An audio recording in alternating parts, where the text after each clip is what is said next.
सच्चे सौदे का व्यापारी। सभी माता पिता यह सोचते हैं कि उनका पुत्र संसार के कामों में बहुत चतुर हो, वह बहुत सा पैसा कमाए और अपने परिवार के लोगों को खुद दे, सुख दे। गुरु नानक जी के पिता मेहता कालू भी यही सोचते थे, परंतु गुरु नानक का मन तो बचपन से ही ऐसे कामों में अधिक लगता था जो मनुष्य को परमात्मा की ओर ले जाते हैं, जिनसे समाज के दुखी लोगों को सुख मिलता है। ऐसे लोग साधारण संसारिक लोगों जैसे नहीं होते। ऐसे संत और महात्मा भूले भटके संसार सही रास्ते दिखाने वाले महापुरुष होते हैं। गुरु नानक जी भी ऐसे ही महापुरुष थे। संसारिक कार्यों में उनका ध्यान ना लगता देखकर उनके पिताजी ने सोचा कि उन्हें व्यापार में लगना चाहिए। व्यापार में जब वह धन कमाएंगे तो उनके मन में धन के प्रति और लोभ पैदा होगा। इस तरह वह संसार के साधारण लोगों की तरह ही जीना शुरू कर देंगे।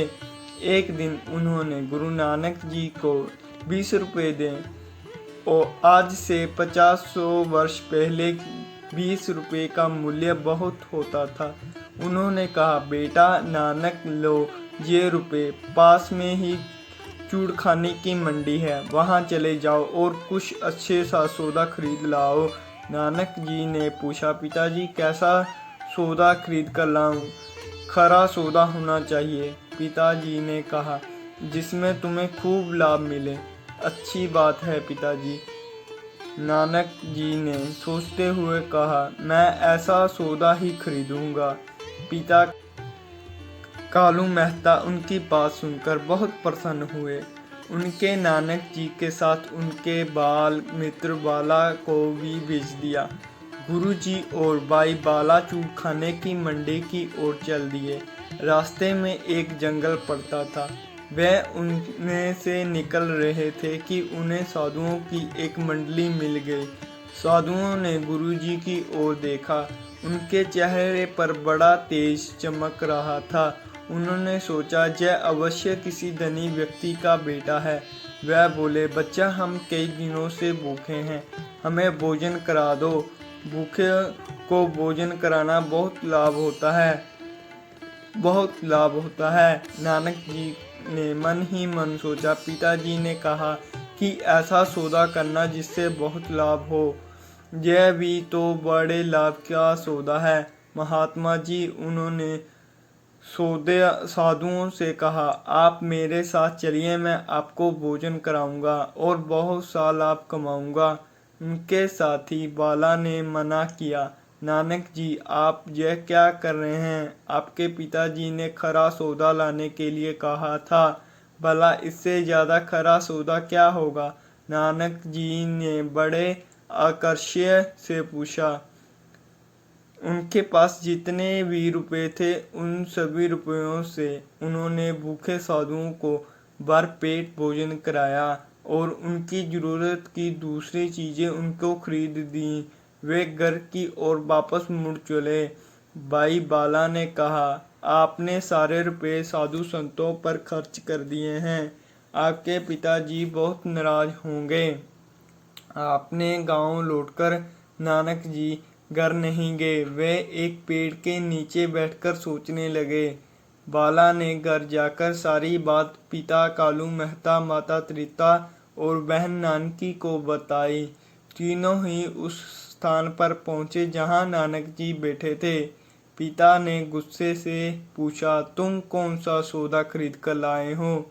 नानक जी ने कहा, आपने कहा था ऐसा सौदा खरीदना जो बहुत लाभ दे। मैंने अपनी समझ से बड़े लाभ का सौदा खरीदा है। मैंने आपके दिए रुपयों से भूखे साधुओं को भोजन करा दिया है।